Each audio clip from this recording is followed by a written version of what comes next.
আজ আমি তোমাদের সাথে শেয়ার করব সুইট কর্ন দিয়ে একটা হেলদি এবং টেস্টি স্ন্যাক্স। সেটা হচ্ছে সুইট কর্ন টিক্কা কাবাব। এই জন্যই প্রথমে সুইট কর্ন নিয়ে নিতে হবে, ওর মধ্যে সেদ্ধ আলু দিয়ে দিতে হবে, একটু পেঁয়াজ কুচি, লঙ্কা কুচি, আদা রসুন বাটা, তারপরে স্বাদ মতো নুন, সামান্য একটু হলুদ গুঁড়ো, সামান্য একটু জিরে গুঁড়ো, আর একটু কাশ্মীরি লঙ্কার গুঁড়ো, আর হচ্ছে একটু কর্নফ্লাওয়ার দিয়ে জিনিসটাকে কিন্তু ভালো করে মাখতে হবে। ভালো করে মাখা হয়ে গেলে এটাকে টিক্কার শেপে করে নিতে হবে। এটাকে গোল করে নিয়ে একটুখানি দু হাত দিয়ে প্রেস করে নেবে। তারপর কড়াইটা একটু গরম হয়ে গেলে সেখানে সামান্য একটু অলিভ অয়েল দিয়ে ভালো করে স্প্রেড করে নিতে হবে।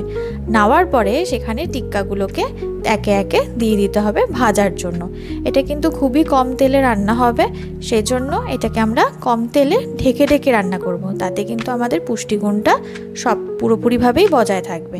ব্যাস, তাহলেই দেখো তৈরি হয়ে গেল আমাদের হেলদি এবং টেস্টি সুইট কর্ন টিক্কা কাবাব।